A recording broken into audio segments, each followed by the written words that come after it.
झटपट होणारा सोपा असा नाश्त्याची रेसिपी मी आज तुमच्यासाठी घेऊन आलेली।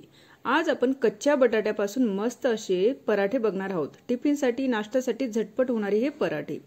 त्यासाठी मी इथे घेतले 2 बटाटे, मीडियम साइजचे कच्चे बटाटे घेतले आणि त्यांना असं मी किसून घेतलेलं।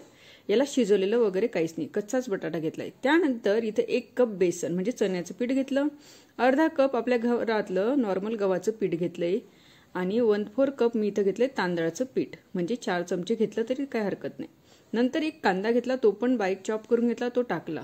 थोडी कोथिंबीर मी यामध्ये टाकून घेतली। नंतर लसूण आणि 2 हिरव्या मिरच्या मी अशा ठेचून घेतल्या आणि त्या ठेचा इथे टाकून घ्यायचा आहे। नंतर मीठ टाकायचं आहे चवीनुसार, हळद टाकायची आहे। इथे मी 1 चमचा हळद टाकून घेतली। नंतर जिरा पावडर टाकले 1 चमचा, लाल तिखट टाकले 1 चमचा आणि इथे मी ह्या ओवा घेतल्यात 1 चमचा। त्या अशा हातावर थोड्या क्रश करून टाका म्हणजे वास लगेच याच्यामध्ये येईल। मग हे बघा मी टाकून घेतलंय। त्यानंतर इथे 1 कप एवढं पाणी मी घेतलेलं आहे आणि मस्त हा डो आपल्याला मळायचा आहे। ज्या पद्धतीने आपण थालीपीठचा डो मळतो तसं आपल्याला मळायचं आहे, म्हणजे जास्त घट्ट नाही जास्त पातळ नाही, मऊ लुसलुशीत हा डो आपल्याला बनवायचा।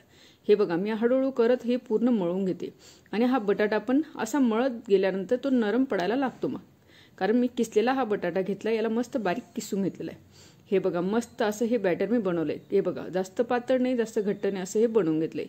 त्यानंतर मी इथे 1 प्लेट घेतली, त्यावर आपल्याला कॉटनचा सुती कपडा टाकून घ्यायचा आहे। मी इथं असा हा 4 पदरी, मोठा होता माझा कपडा म्हणून 4 पदरी असा टाकून घेतलाय, मस्त प्लेटवर टाकून घेतला। त्याला ओला करून घेतला होता पण मी वरून परत थोडं असं पाणी आपल्याला टाकायचं आहे। नंतर हा पिठाचा गोळा घ्यायचा एक, ज्या पद्धतीने आपण चपातीला घेतो तेवढाच मी घेतलेला आहे। नंतर पाण्याचा हात लावून घ्यायचा आणि असं आपल्याला गोल गोल याला थापायचं आहे। मध्ये हवं असेल तर तुम्ही होल पाडू शकतात, पण काहीतरी आलू पराठा आहे पण कच्च्या बटाट्यापासून बटाट्याचा पराठा मी कसा बनवलाय आहे ना छान युनिक व्हिडिओ। हे बघा मी पूर्ण पाण्याचा हात लावून घेतला आणि याला थापून घातलंय। त्यानंतर इथं तवा मस्त गरम करून घेतलाय, गॅसची फ्लेम मीडियम ठेवली आता आणि हा आपल्याला पराठा टाकून घ्यायचा आहे। हे बघा आता मीडियम फ्लेमवर याला छान असं 2 मिनिटांसाठी शिजू देऊया। हा शिजल्यानंतर वरून 1 चमचा असं तेल टाकून घेतलंय आणि आपल्याला असं पसरून घ्यायचंय तेल, मग म्हणजे सगळ्या बाजूने हे लागून जाईल। मी असं पूर्ण तेल लावून घेतलंय आणि परत याला पालथं मारून घ्यायचंय, म्हणजे दोघं साईडने मस्त खरपूस असा हा पराठा आपल्याला भाजून घ्यायचा आहे। हे बघा किती छान भाजून तयार झालाय, वास तर खूप भन्नाट येतो याचा।